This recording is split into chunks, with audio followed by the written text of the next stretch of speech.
the question is, when you leave, what will you be remembered for?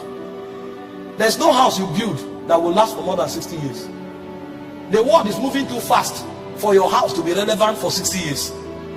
There's no car you buy that will be relevant for more than 10 years. There's no money you have in any account that can exist beyond 2 generations. And so the question is, when you leave, what will you find about you? The only thing that can live with about you forever are the immortal things you pick from the presence of God. Because everybody who goes there carries something. Some goes there, they carry favor. Some go there, they carry wisdom. Some go there, they carry power. And so the things they establish because they went to the immortal realms, they become immortal forever on the face of the earth. And so a man who has not journeyed in intimacy with God, he's already forgotten. He's just using money to sustain his influence. Some people are struggling so hard to be relevant while they are yet alive. Some men have died and they cannot be forgotten because of where they went to and the things they taught. Do you think you call your child David because you love the name David?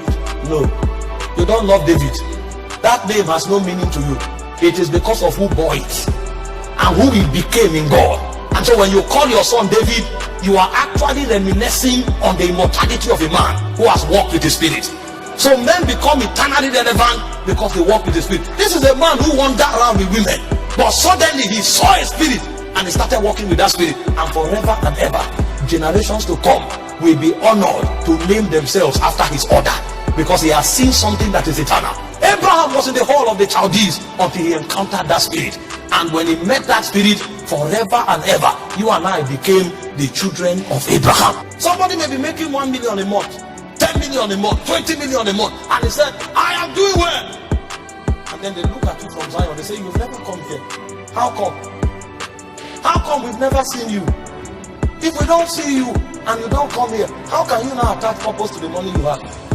The money you have will now become the basis of your condemnation. Because when you go to where they whisper to the souls of men, they will tell you it is not about the money, it's about the purpose of that money. And you can never have an understanding of that purpose with your brain. It will be shown to you. And so the first true benefit of prayer is that in prayer, men are invited to walk with God. This is why the patriarchs of old exalted prayer, because they knew that outside of God they were nothing.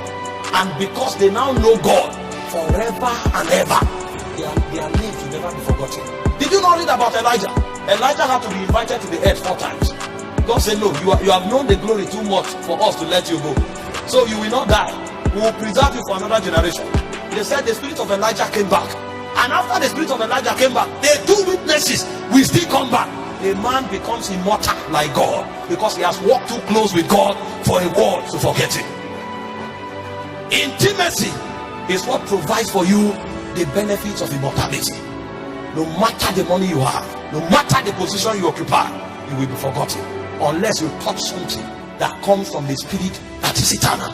And so the first benefit of prayer is intimacy. Men of old were wise. They gave their all to prayer. Daniel was in Babylon. The king said nobody should pray to any other god. He was willing to risk his position and to risk his freedom for prayer, because outside of intimacy he has no freedom in the first place. And in Daniel 6:10 the Bible said 3 times. So if you are praying 3 times when they gave a law that nobody should pray, how many times do you pray when there's no law? And he said 3 times the guy prayed facing Jerusalem. He was not afraid to be arrested. And when they arrested him, he didn't apologize. I'd rather be nothing with prayer than to be everything outside of prayer. Because with prayer I have God. Outside of prayer I have nothing. These men knew these things and they were willing to give their lives for it. So the first benefit of prayer is a walk with God. And the reason is simple. Your walk with God makes you immortal. Every other thing you touch will ebb away with time. But the things you pick from the realm of God, they will outlive you.